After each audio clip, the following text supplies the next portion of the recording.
federation. These different territories, and when I was reading the report, I had some difficulty to understand how it works.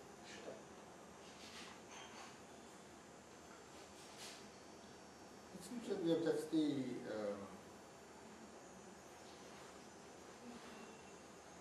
so in some senses was this 88 Constitution a sort of a rejection of the power of the provincial government because it was too implicated in the previous regime? The provincial government? No. Or just a fear of central power? Yeah, and an understanding that central power is not the best thing, and maybe against democracy. It was a dictatorship from 64 to 88. We have the first presidential elections in 89. And the metropolitan regions, when they appeared, it was a strategy of central government to push development, creating and financing infrastructure in these 9 metropolitan areas was a growth strategy. Was a growth strategy? Yeah, a growth strategy. That's and it was quite centralized, and there was no popular participation whatsoever. And it was the technocracy. So after 88, there was a movement to decentralization, which occurred in different countries at the same time. In the late 80s, produced this kind of shift towards decentralization. In Brazil, what we saw was a movement towards the urban. A movement towards the urban reform. And then we put in the Constitution the Article 82 that establishes that all municipalities have to over 2,000 people, have to do their master plans, and enforcing that this is a local issue, the land use and the land use control, the subdivision land use control. It was a local issue. So it was a movement towards decentralization and valorizing, I don't know if I can say that, the urban instead of the regional. The regional and the metropolitan region had a bit the face of the technocracy and the military regime. Right. So and in 88, when they passed the creation and management to state government, it was something like, okay, but it came empty. You have no criteria about what is a metropolitan region. Okay, it's a state government obligation, but it's not clear, especially when the land use control is in the hands of the municipalities. So there is a tension between the state and the municipalities. And if you are in a metropolitan region, you have horizontal tensions between different municipalities and vertical tensions between these municipalities and the state government. And if you are in a special, it's the case of Brasilia, we have 3 states, I guess more than 20 municipalities. the federal district, some municipalities from the state of Goiás, and some municipalities from the state of Minas Gerais. This is quite hard to manage. And we don't have a clear law that establishes who is responsible for what. Because, I mean, do you have other instances of, let me just rephrase that and begin by formally welcome you to Delhi, and I'm glad you're joining us in this conversation. With me and my colleague Anant Maringanti, who is the editor of the Urban Affairs Review and Economic and Political Weekly, which is India's premier social science journal in academia. So, to continue our conversation, one of the more interesting things you just mentioned is this metropolitan region, the states, and you mentioned the federal district as one such example. Are there other examples in Brazil of metropolitan regions that go across state boundaries? There are three, actually. They are not called exactly metropolitan regions. They are called integrated development regions. And we have Brasilia, we have Teresina at the state of Piauí. There is one municipality just the other side of the river called Timon that belongs to the state of Maranhão. So you have in Teresina, which is capital of the state of Piauí, some municipalities and a municipality from the state of Maranhão. There is this integrated area in Northeast. And another one is in Bahia and Pernambuco, the cities of Petrolina and Juazeiro. Still two cities, you cross the river, it's another state, another city, they are almost the same, but there is a river in the middle. And this is also a development integrated region. So there are three in Brazil. So what makes what ties them together?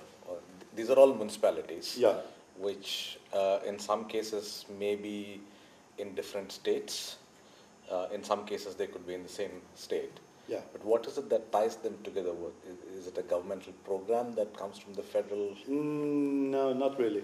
In this case, these three integrated development regions, they are, well, of course, there is a river. You have settlements in both sides, but they are in different states. So it's a socio-economical process of urbanization and growth, and the federal government recognizes this conurbation, and this is a federal law. When more than one state is in the game, the federal government proposes a law creating these development regions. So these three development regions were created by federal laws. And what kind of benefits? Or what is the? What you is can the call. You could have. What is the implication of being an integrated development? That's a good question. They ask themselves, people who live in this area are always asking, okay, I belong to a development integrated area, what's the benefit for population? There is none. There is none. The management, if there is some, belongs to a ministry, the Interior Ministry. So it's a federal ministry. Yeah, a federal ministry. And there is someone who is the manager of this development. And what do they manage? Do they manage the police, for example? No, nothing. So there's nothing that really connects them other than the fact that they are contiguous urban areas. They are. Would it be easier for Pernambuco to get funds to build a bridge across this river because they're part of this region, or not really? No, not really. Well, there is a bridge. It is a very important river, and the bridge is very old, and the law is, I think, the 90s. This special law. But new federal finance to sort of build a second bridge or a new bridge because of it's recognized as an integrated region is not something that is. What we see after 1988, when these issues passed from the union to the state government, is a process of institutional metropolization. We call this process. Why they are creating this more than 50 metropolitan regions in Brazil? What's behind this? One, they believe since you are a metro region, federal government will give you more money. This is one belief. And this is not true. Because federal government knows exactly how our urban network is. And if you look at the budget and if you analyze the finance data and everything, you see the money is going to Rio, to São Paulo, to Brasília, to Belo Horizonte, to Curitiba. The volunteers transferences. I was saying this morning, 88.4% of the union budget is mandatory. Government has nothing to do except making the law right. And you have 11.6% that is discretionary. So the transferences from union to state government and municipality are compulsory. But the union also puts money voluntarily in municipalities and state government. And if you analyze, you see Rio de Janeiro, São Paulo, Brasília receiving a big amount of money in the form of infrastructure investments and social investments whatsoever. So they try they create these metropolitan regions thinking they will receive more money.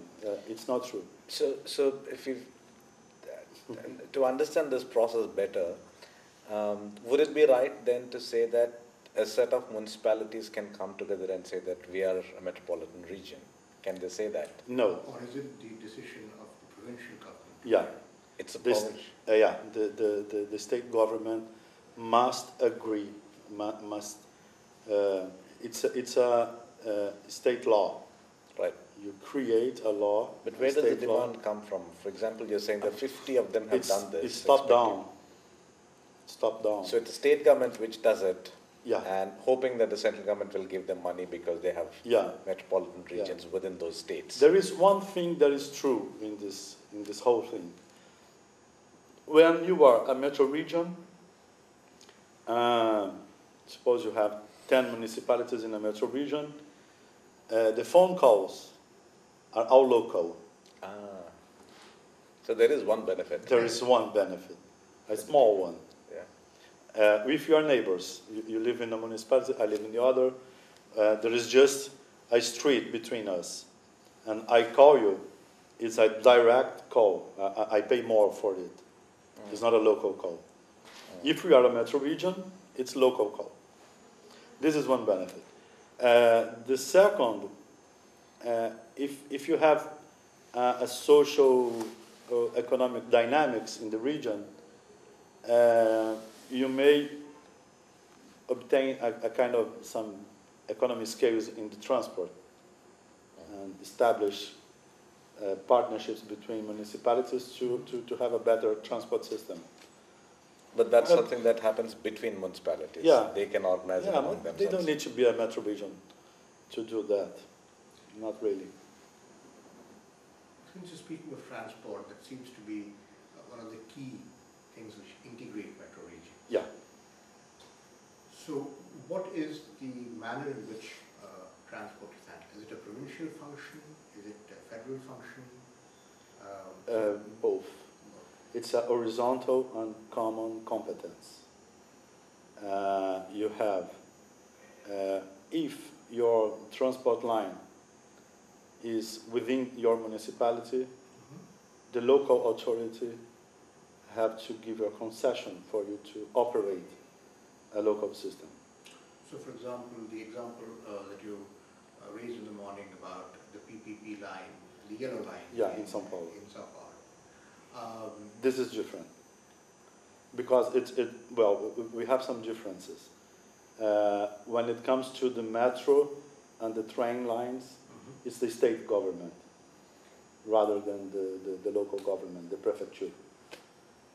So this PPP was designed by the state government of São Paulo. And that's because it involves more investment. Yeah, but if you see the PPP, it's quite bizarre because all the money comes from the socio-economic national bank. It's public money. For the hard investment, the engineering. The BND, yes. Yeah, BNDES. The engineering and the hard engineering is all about public money. And because one of things that people used to, one of good things about PPP should be bringing private money to build infrastructure. This is not what we are seeing in Brazil. Like we have the World Cup next year. It's a huge thing for Brazil, being the host for the World Cup. And different stadiums have been constructed or reformed in these last years. Several using PPPs. When you see the accountability, it's all public money. So PPP is only in the operation and the management? Yeah, more. Much more in that Much space. more, yeah. So the other thing I have for you is large cities in Brazil do have a sense, I get a sense from visits there that there is a lot of segregation by income and space. So the periphery of these Brazilian cities is quite poor. Yeah. Now, from what you tell me, the periphery of those cities is also likely to be in a different municipality. Yes. Right? How does that exchange work? Because the poor are in some sense presumably serving this core municipality. Yeah. And yet in this odd situation, their services, to the extent that they have services, are being provided by another municipality, which may not have access to the kind of tax resources that this richer municipality is actually generating. So does that create tensions between the peripheral municipalities and the core municipalities? Yeah, of course. And in most of the time, the main city, the main municipality, is huge and very powerful in comparison to the others. You have dozens of small municipalities, which we call dorm cities, dormitory cities. People go just to sleep and come back to work. And this is really a problem. It's low-income population. The cities, municipalities, governments don't have an institutional capacity, don't have a big budget. There are a lot of constraints. And well, what people do, try to move in the metropolitan region. If I live in Novo Gama, is a municipality, state of Goiás, and I want to go to see a doctor, I cross the line and go to Federal District and ask for the services. There is a shift. Population tries to search for the better service, but it's quite. There are huge disparities. It's very unequal, the condition you have in one municipality and another, and it affects population. You have better and worse services. And does it ever turn into a conflict between two municipalities? If it does, where does it get resolved? Does it go to the state government? To add to that, is there also a situation where there's a mechanism for the which a municipality to transfer resources or share resources directly to other municipalities or through the provincial government? No, it's not common. Sometimes, like the Federal District, it's a special case. They have some policies, and they try to put together some municipalities in the surrounding areas of Brasilia. But it's very shy initiative. It's not something common. And so then, as Anant asked, how do these conflicts get resolved? Well, they become conflicts. Yeah, they are not expressed like conflicts. And if they do, you have to ask for the judiciary power. And there are in our Supreme Court there are thousands of processes in conflicts between municipalities and state government. This is more common. Like in sanitation issues. Sanitation issue is local. But we have structures from the 60s, big structures in state governments that make water supply, sanitation. But since it's local, you have to make a long-term contract to reinforce this situation. So the municipality has to agree that he's doing a concession of this service to a state government company. And if municipality say no, I'm not interested, I'm going to create my own company to run the water and sewage issues, you may have a conflict. Because there's already some infrastructure by the state. Yeah, and the state claims well, I did all the infrastructure, the law changed in the way, what can I do? I will lose money, it's not fair, it's a big issue. And now it's in our Supreme Court, a big discussion on this, we call this titularity. Who is entitled to run these sanitation services? For example, let's take sanitation and water Yeah. supply. For water supply, you would need extraction rates, either from groundwater or from surface water.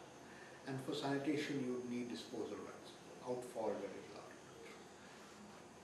Doesn't the province control through, let's say, the environmental planning mechanism or the control mechanism, the extent to which you can actually extract water or the sites where you can dispose it? Or is that also a local government decision?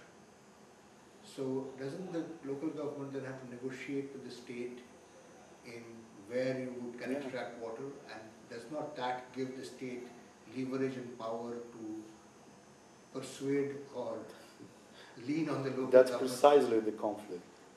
because you imagine, in metro regions, you have to bring water from different places.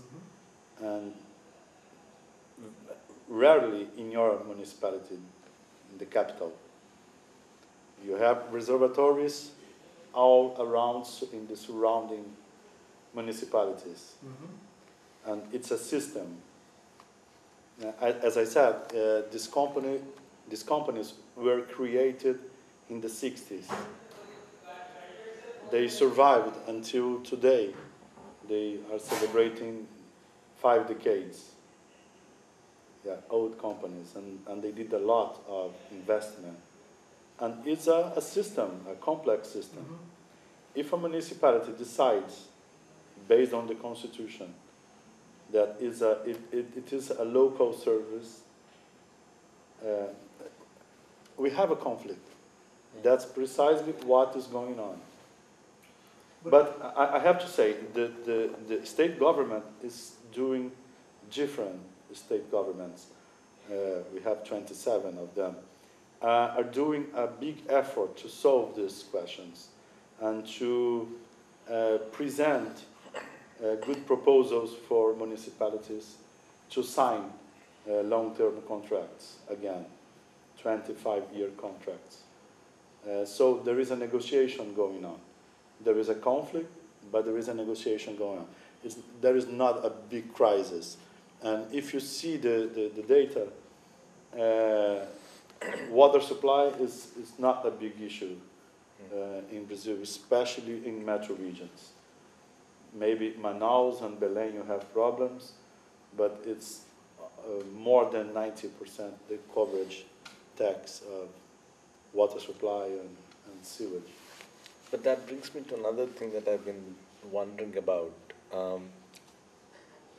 This whole restructuring and reform would have involved bringing together an enormous amount of data generated in so many different places. If each municipality becomes almost an entity by itself, yeah, it has to manage its own data. Yeah. How was this all accomplished of getting together so much data across the whole country? know, when a municipality decides to create his own company and provides water supply, for instance, they create an institution, and there is a certain capacity in local government to, when they decide to do that. These small municipalities, of course, they don't have these conditions, so they are more easily. You bring these municipalities more easily to your system to sign the contracts. But we have in Brazil 5,500 something. 80% of these municipalities have less than 20,000 people. So they are small municipalities. And in this case, you have low institutional capacity. You don't have a lot of human resources. So in this case, they are trying to convince the state to come and provide the service. Sometimes population resists a bit because they used to get water without paying anything. In the 70s and the 80s, these municipalities, they have water, even treated water, but they don't pay nothing. And when this company comes and settles all his investments and system in the municipality, they begin to charge. And there is a bit of a resistance from the population.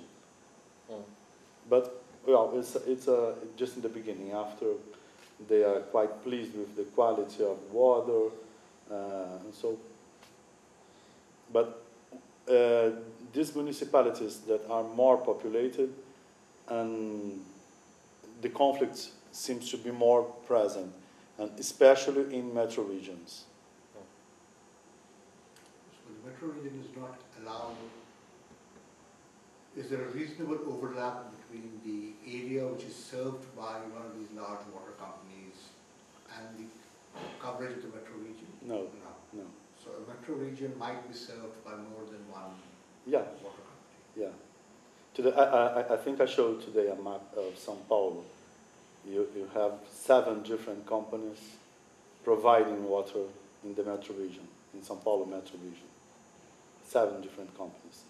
And all these companies are state-owned? No. They are state in the large sense. Yeah. They are municipal or they are from the state government. The public sector? Yeah, the public sector. They are not private. Well, but you may have a private company. You do a public call, and if a private company, like there is a German company that tried to participate in these public calls in Brazil. I think it's Berlin Wasserbetriebe, and they, especially in the south, Florianopolis, I guess, and there is a lot of German people there. And they tried to participate, and I think they got a contract, and they are managing. So you can have the private sector if they present a better proposal to the municipality. And are these bodies regulated? Is it regulated, for example, the tariffs are too high, or you're not investing as much? When you're doing, when you do a public call, you establish parameters. Exactly, the charges, investments, coverture. You have all those structures in place. Yeah. So it's regulated by And if contract. you sign, you have it's a contract. Yeah, you also, the sense that I get from this conversation is that there is a fair degree of variation across these 27 provinces of Brazil in the nature of metropolitan governments. I know you guys are just about completing a study on the different forms of structures. So could you strike for us a few highlights of on what kinds of parameters what are the main features of difference within the country in ways in which metropolitan governments are constituted, the kind of powers they're given, or the kind of powers to have the power to tax, for instance, to raise money? There is a large range of solutions, institutional solutions. It's hard to just. There is a big issue. The metro regions are not in a good position in institutional and legal terms. They don't feel empowered to really manage a region, because you have all these conflicts between state government and municipality government. Of course, you have the political issues too, the parties. If you have a mayor from the main city from a party, and the governor is from the opposition, they are always struggling more than cooperating. You have the different. So you have 34 municipalities, for instance. So you may have 34 different colors, and it's quite hard for them to cooperate. What is going on? I think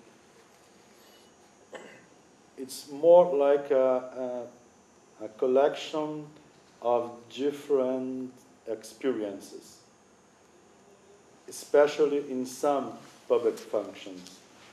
In transport, you have experience in Recife, another one in Goiás, in Goiânia. Goiânia, for instance, if you live in the metro region, you can take a bus in one municipality. across more than 100 kilometers, paying just a local tariff. Like a telephone call. Yeah, like a telephone call. So in specific public functions, you have arrangements being done and yeah, working well. But if you say the governance with the capital level, we are kind of, we are not very in a comfortable position.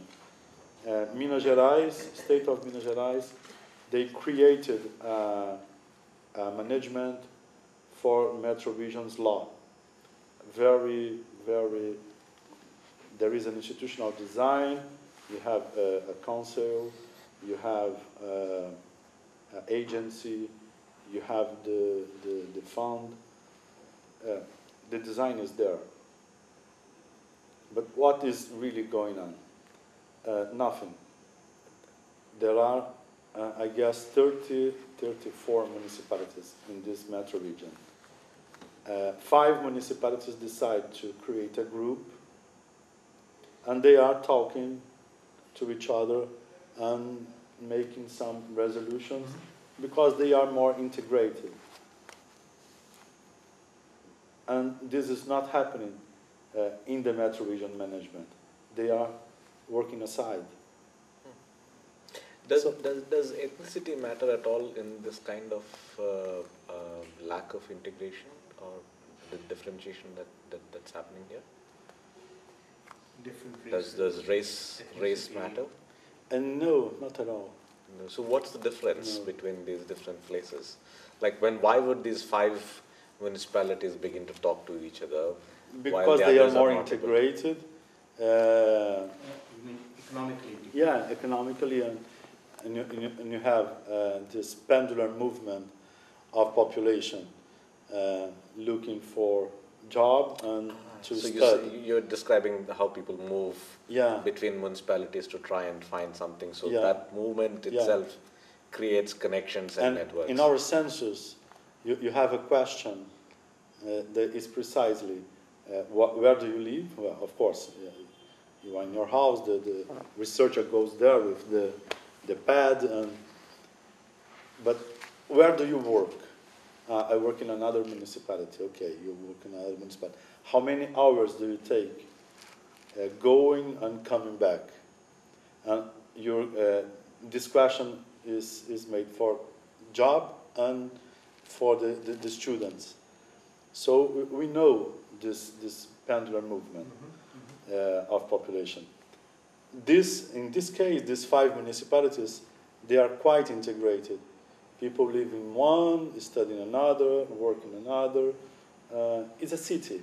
The problem is in Brazil, there is a law from 37, I guess, 37 or 38, that establishes that the city is the headquarter of a municipality. This is a city. So if you have 5,569 municipalities, you have 5,569 cities. But for people, city is not like that. Absolutely. It is you're moving in the city. I don't know if I'm in Betim or Contagem, it doesn't care. I mean, people feel the metro region. The concept is not there. They feel and live the metro region. But administratively, it is divided in municipalities. Is there something that below the municipality? Do you have any districts within each municipality? Yeah, but they exist just as something administrative. So there's you no have elected district. There must be elected constituency. No. You have just the municipality, the mayor, and the chamber. The chamber is elected. The chamber is elected, and the mayor too. Yeah, so open and direct election. So if you have, let's say, a municipality of 20,000 population. Yeah. You may have 1 district, you may have 2 districts, you may have 20 districts. within that. One of them will be the headquarters of the municipality, and Okay. we'll give the name for the municipality. So so you have the mayor sitting in that. The mayor. And, And in the other districts, you may have something or you may have nothing. right. You may have like a sub, another prefecture. But the chamber which is elected, is the constituency always the entire municipality? So all these 20 people are elected, but all the voters of the municipality? All the voters, for instance, you have 10,000 voters. They vote, and I guess in Brazil you have the least number is 9. I'm not sure. It's 9 or 11. You have a list, you vote. There is no connection between where you live and who you vote for. It's an open list. So if you have, I don't know, 20 parties, and 200 guys wanting to be the chair. So it's very interesting, right? I mean, although It's the electoral open. system is different, each of these municipalities, they could actually be smaller than our municipal wards in Indian cities. Yeah. Because in an Indian city, a municipality could, a municipal ward, where all the voters together elect only one person. No, we don't. Right? So when you have that, it could be something like 35,000 voters in one ward. So a city like Hyderabad, for example, would have 150 wards, and that means that there will be 150 men and women elected and sent to the municipal corporation. Right? No, so, we don't have nothing like so this. There is no connection, no spatial connection between whatsoever. who you vote for and where you live. The number of chair people that is going to the chamber it's fixed by a law according to population. Right. So if you have less than 20,000 people, you have just 9 people in the chamber. If you have between 20 and 40, you have 11. And of course, São Paulo is the biggest city. They have, I don't know, more than 50 people in the chamber. And what's the population of São Paulo? 18 to 20 million. Well, the metro region is 19.9. I guess São Paulo is like 12 million. Yeah, 12 million, 13 million maybe. And I'm not sure. And the metro region is 19.9. And for 12 million population, they have 50 elected members. Yeah. Something like that. I may.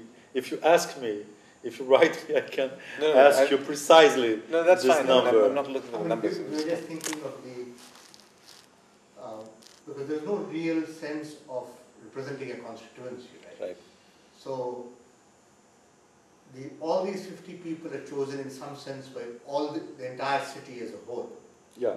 And therefore, I presume it's a matter of people of different inclinations being elected, who then are supposed to negotiate from their own perspectives. Right.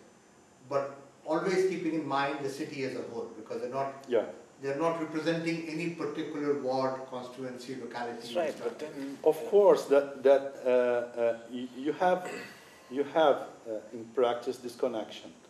You have a guy that was elected. Some way he represents a suburb. He is the most voted person in that suburb, and you can check.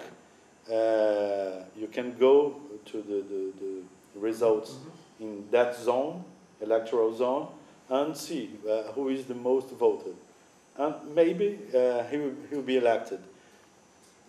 So, in one hand, you may have these connections, but they are not mandatory. They are random. You may have this connection or may not. It's fascinating because, I mean, just imagine something like 6 million people electing one person. That means that... You elect a party, you don't elect a person. And the parties have lists. No, you elect the individual. The person. So it means that that one person should be known to all of these 6 million people, and that's partly what explains. For media. Yeah. To project. Yeah. Something that has. You have in São Paulo you have like more than 200,000 votes for a person, which is huge. Yeah. And maybe with this number he's not entitled to be elected, because there is a math behind the scene. You don't vote for party, you vote for person. Mm-hmm. But first you count all the votes that party received. Mm-hmm. And then you have the chamber divided into different parties. Then you go to the Labour Party is entitled to have 20 persons in the chamber. You go to the list and see what are the 21st of the list. They are elected. There is a catch. If you ask a personality to run for the elections, someone very popular, no political platform whatsoever, but very popular, always in the media, and this person gets a lot of votes. He can bring 2, 3, 4 persons with him. Oh. Because of power, he'll have surplus votes which It's quite strange. Fascinating. It's a very it is a fascinating discussion which you need to have a much longer It's length. very strange, and what we see in the elections, the media and all these agencies of communication, they create images for these persons that are running for the elections. It's dangerous, and it's fascinating, yeah, but very well. Thank you, Marco, because I don't want you to miss our session. This has been a very interesting discussion. We discovered a lot of very interesting things along the way. Thank you. Thank you very much. Thank you.